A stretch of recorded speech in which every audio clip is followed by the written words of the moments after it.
समृद्ध मंच को प्रणाम करता हूँ और सभागार में बैठे हुए तमाम पूज्य प्रियजनों को और एशिया के सबसे बड़े पत्रकारिता के गुरुकुल के तमाम अर्जुनों और एकलव्यों को प्रणाम करता हूँ। ये आपके ऊपर है कि आप आगे चल के पत्रकारिता के नींव के पत्थर बने या गुंबद बने।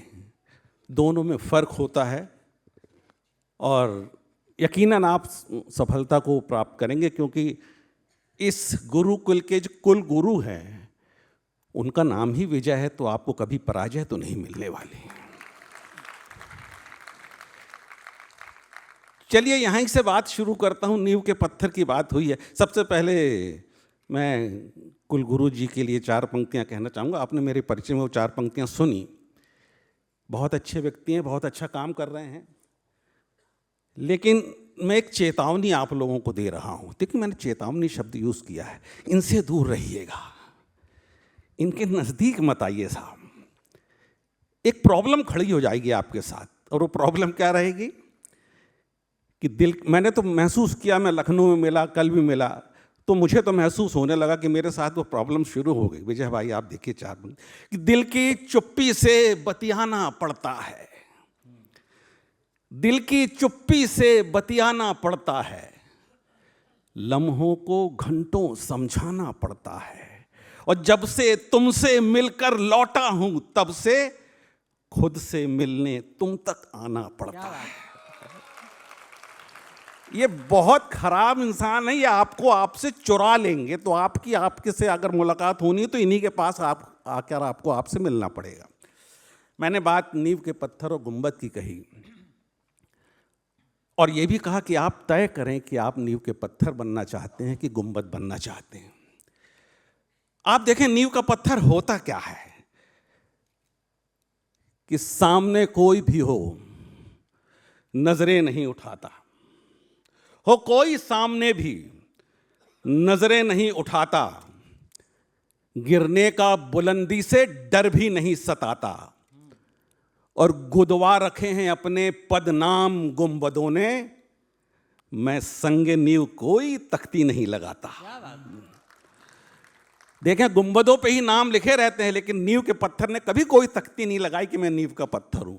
लेकिन नींव का पत्थर होता क्या है कि हर अकड़ गुंबदों की उतर जाएगी, हर अकड़ गुंबदों की उतर जाएगी, धूल से इनकी पहचान भर जाएगी, और नींव का संग हूं यूं ना अनदेखा कर, मैं हिला तो हवेली बिखर जाएगी।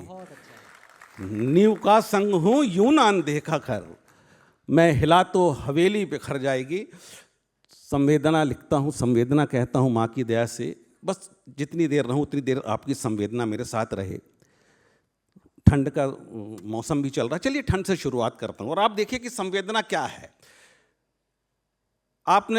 और संवेदना वही है कि फुटपाथ के किनारे लोगों की ठंड देखें कैसी कटती है। और मैं जितनी देर पढ़ूं, प्लीज सुनिए, मैं जैसे कि रामायण ने कहा कि आज सचमुच में आपके लिए बहुत बड़ा दिन है कविता के नाम पर। आप सिर्फ कविता ही सुनेंगे, और आज का ये 5 लोगों का काव्य पाठ यकीन मानिएगा कि लाखों के कवि सम्मेलनों पे भारी है, भारी होने वाला है, ये आप तय करेंगे।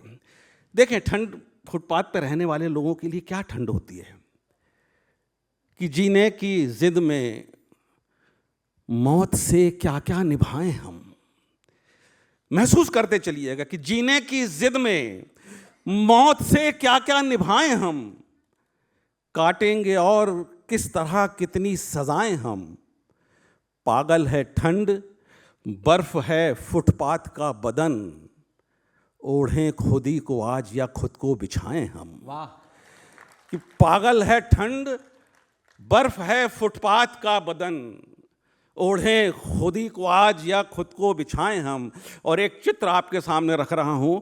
आप सब ने फुटपाथ के किनारे किसी ऐसे शख्स को लेटे हुए देखा होगा जो कड़कड़ाती ठंड में भी बिना कुछ ओढ़े सो रहा हो।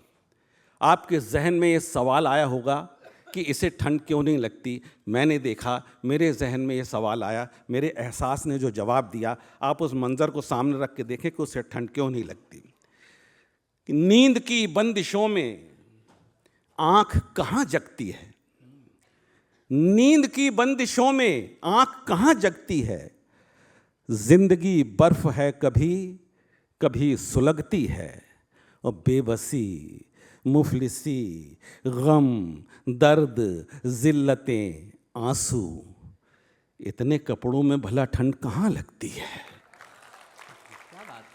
कि बेबसी, मुफलिसी, गम, दर्द, जिल्लतें, आंसू, इतने कपड़ों में भला ठंड कहाँ लगती है। लेकिन ऐसे लोगों का ही मजाक बनाया जाता है कि देखें एक 4 पंक्तियां कि सर्द मौसम को अलावों की जमानत देकर, सर्द मौसम को अलावों की जमानत देकर सर को घुटनों की सख्त कैद से छुड़ा देते।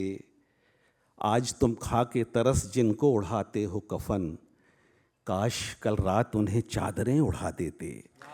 कि आज तुम खा के तरस जिनको उड़ाते हो कफन, काश कल रात उन्हें चादरें उड़ा देते। रिश्तों पे बात कहता हूँ। रिश्ते मेरी समझ में दुनिया का सबसे सरल काम है रिश्ते निभाना, और दुनिया का सबसे कठिन काम है रिश्ते निभाना। बहुत छोटी छोटी बातें होती हैं रिश्तों में कि तलखी मन की नरमी में घुल सकती थी। तलखी मन की, ले जाइए इन सारी पंक्तियों को, ले जाइए, आपके काम में आने वाली है। कि तलखी मन की नरमी में घुल सकती थी, धूल गलत फहमी की भी धुल सकती थी। और जिस धागे को तोड़ दिया है गुस्से में, उस धागे की गांठ भी तो खुल सकती थी। कि जिस धागे को तोड़ दिया है गुस्से में, उस धागे की गांठ भी तो खुल सकती थी। और मैं ये बात इसलिए कहता हूं कि मुस्कानों से अश्रु तोलने का अनुभव है। मैं अपने बारे में बता रहा हूं कि मुस्कानों से अश्रु तोलने का अनुभव है, गुस्से में भी नर्म बोलने का अनुभव है। और तुम तो धागा चटकाने में पारंगत हो, मुझको तो बस गांठ खोलने का अनुभव है। अच्छा है। तुम तो धागा चटकाने में पारंगत हो, मुझको तो बस गांठ खोलने का अनुभव है। और रिश्तों में एक आप जरा से भी थोड़ा सा नर्म हो जाएं, रिश्ते टूटने से बचते हैं। कि मैं चित्र देखें कि मैं नहीं कहता कि मैं तुझसे बड़ा हूं भाई, मैं नहीं कहता कि मैं तुझसे बड़ा हूं भाई, क्या करूं मोम हूं, दिखने में कड़ा हूं भाई। और दरमिया की दीवार थोड़ी सी नीची कर ले, मैं एड़ियां उठाए कब से खड़ा हूं भाई। कि दरमिया की दीवार थोड़ी सी नीची कर ले, मैं एड़ियां उठाए कब से खड़ा हूं भाई। आइए रिश्तों पे आते, समय की पाबंदी है, रिश्तों पे आते हैं। रिश्ते रिश्तेदारों से होते हैं साहब। कड़वाहट देखें समाज की, और रिश्तेदार कैसे मिलते हैं आपको। कि देखें कि जिक्र से मेरे भरे अखबार पैदा हो गए, जिक्र से मेरे भरे अखबार पैदा हो गए, एक भी दुश्मन नहीं सब यार पैदा हो गए। और कब्र में मेरे बच्चे ने जब गुल्लक रखी, सैकड़ों मेरे भी रिश्तेदार पैदा हो गए। कब्र में मेरे बच्चे ने जब गुल्लक रखी, सैकड़ों मेरे भी रिश्तेदार पैदा हो गए। और रिश्तेदारों की सच्चाई क्या होती है साहब देखें कि आने से रोकती वो सलाखें नहीं हुई, आने से रोकती वो सलाखें नहीं हुई, उल्फत के किसी पेड़ में शाखें नहीं हुई। और रुखसत के वक्त 10 में से 9 रिश्ते टूटते, अच्छा हुआ कि पीठ में आंखें नहीं हुई। रुखसत के वक्त 10 में से 9 रिश्ते टूटते, अच्छा हुआ कि पीठ में आंखें नहीं हुई। लेकिन जब मैं इसे पढ़ता हूं तो एक बात ज़रूर कहता हूं कि अगर हमारी पीठ में आंखें होती तो सारे रिश्ते हमारे सामने नंगे होते। लेकिन साहब हम भी दूसरों के सामने नंगे होते, क्योंकि हम भी कोई दूध के धोले तो नहीं है, हम भी तो मुखौटे लेके जीते हैं साहब। तो हम भी तो इंसान है ना। कि कहीं से तंग है, एक याद आगे 4 पंक्ति, कहीं से तंग है, ढीला है, लंबा है या छोटा है, सरे चेहरा भी नकली है, पसे चेहरा भी खोटा है। और फ़कत ये मशवरा है कि यकीन इस पे न कर लेना, सरक ही जाएगा एक दिन मुखौटा तो मुखौटा है। कि फ़कत ये मशवरा है कि यकीन इस पे न कर लेना, सरक ही जाएगा एक दिन मुखौटा तो मुखौटा है। रिश्तों की बात देखें, जब मैं उस परिवार आपको आपके परिवार की चौखट पे खड़ा कर रहा हूँ, घर की चौखट पे खड़ा कर रहा हूँ। कि काश की मैं की जगह हम कह पाते तो अच्छा था। काश की मैं की जगह हम कह पाते तो अच्छा था। एक गीत को एक ही लय में सब गाते तो अच्छा था। और जिस तरह से बांध रखा है दरवाजे में नींबू मिर्च, उस तरह से घर के सारे बंध जाते। क्या बात। देखें, उसमें कोई गैप नहीं होता और उतने ही फर्क अंदर मिलते हैं आपको उसी घर के अंदर। अब उस घर के अंदर आपको ले चलता हूं कि जहां पर नींबू मिर्च बंधे हुए हैं, कि चेहरों पर, अब पहला कमरा देखें कि चेहरों पर मुस्कान दिलों में लेकर खाई बैठे हैं, करके सारे लोग हिसाबे पाई पाई बैठे हैं। आज वसीयत करने वाले हैं बाबूजी दौलत की, घर में पहली बार इकट्ठे सारे भाई बैठे हैं। ये उस घर के अंदर की बात बता रहा जहां में नींबू मिर्च बंधे हुए साहब। घर में पहली बार इकट्ठे सारे भाई बैठे हैं। और ये जब सामने मंजर आता है साहब, देखिए क्या क्या होता है। एक बहुत ही भयानक चित्र आपके सामने रख रहा हूं और मैं आपको बताऊं कि ये पंक्तियां मेरे ख्याल से सचमुच में लिखी होना चाहिए गाँवों में, खास करके गाँवों में। और हालांकि शहरों में भी वही हाड़ मास के लोग रहते हैं, लेकिन ये पंक्तियां देखें आप कि पेट गिद्धों के भरे, आपने लाखों केस ये पढ़े होंगे।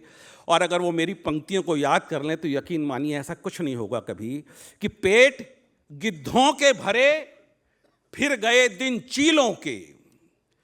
पेट गिद्धों के भरे फिर गए दिन चीलों के, दांत नाखून खूं से सन गए दलीलों के। और जिस जमी के लिए भाई को मार डाला था, जिस जमी के लिए भाई को मार डाला था, वो जमी नाम पे अब हो गई वकीलों के। कि जिस जमी के लिए भाई को मार डाला था, वो जमी नाम पे अब हो गई वकीलों के। और रामायण ने यहाँ पे मेरे को बुलाने के लिए कहा कि 6 बहुएं पर एक चूल्हा, दरवाजे पे जन्नत लिख दो। माँ इस घर की फर्श दीवारें, बाबूजी की है छत लिख दो। और 6 बहुएं पर एक चूल्हा, दरवाजे पे जन्नत लिख दो। लेकिन जब 6 बहुएं और एक चूल्हा है तो कुछ तो और भी है घर में। वो देखें, वो चित्र देखें कि 6 भाई हैं हम, कोई भी हो मुश्किल। 6 भाई हैं हम, कोई भी हो मुश्किल। 12 बाजू 12 शाने होते हैं। 6 भाई हैं हम, कोई भी हो मुश्किल। 12 बाजू 12 शाने होते हैं। और हम सबको तो ये तक भी पता नहीं, हम सबको तो ये तक भी पता नहीं अलमारी में कितने खाने होते हैं। क्या बात है। हम सबको तो ये तक भी पता नहीं कि अलमारी में कितने खाने होते हैं। लेकिन आप देखें कि जब भाई भाई से अलग होता है, कि लहजा अंगारा देखा है, एक दूसरा दृश्य देखें कि लहजा अंगारा देखा है, रिश्ता बेचारा देखा है। और माँ की कोख में जुड़वा थे जो, उनमें बंटवारा देखा है। कि माँ की कोख में जुड़वा थे जो, उनमें बंटवारा देखा। अब आपको अंदर बस 2-4 मुक्तक और देखें कि उस ऐसे घर के बुजुर्गों की स्थिति क्या होती है साहब, कि एक सांस उम्मीदों की ले मर मर कर ना मर पाया। एक सांस उम्मीदों की ले मर मर कर ना मर पाया। आंसू से अपनी आंखों की कोर तलक ना भर पाया। और उसने सोचा था बेटे भवसागर पार करा देंगे। उसने सोचा था बेटे भवसागर पार करा देंगे। वो बूढ़ा इस यकी में अब तक सड़क पार न कर पाया। कि उसने सोचा था बेटे भवसागर पार करा देंगे, वो बूढ़ा इस यकी में अब तक सड़क पार न कर पाया। और एक दिन देखें कि वो बुजुर्ग अपने जवान बच्चों के साथ खेल रहा होता है। वो क्या है कि आंख बंद करके लेट जाता है, सांस रोक कर लेट जाता है कि चलो बच्चों के साथ ये खेल खेलते हैं। और वो जैसे सांस रोकता है बुजुर्ग, तो क्या होता है कि जोड़ घटाने में सब माथा फोड़ रहे हैं। उतनी ही देर में देखें 1-1.5 मिनट के अंदर क्या होने लगता है कि जोड़ घटाने में सब माथा फोड़ रहे हैं। लालच ऐसी माँ की चूड़ी तोड़ रहे हैं।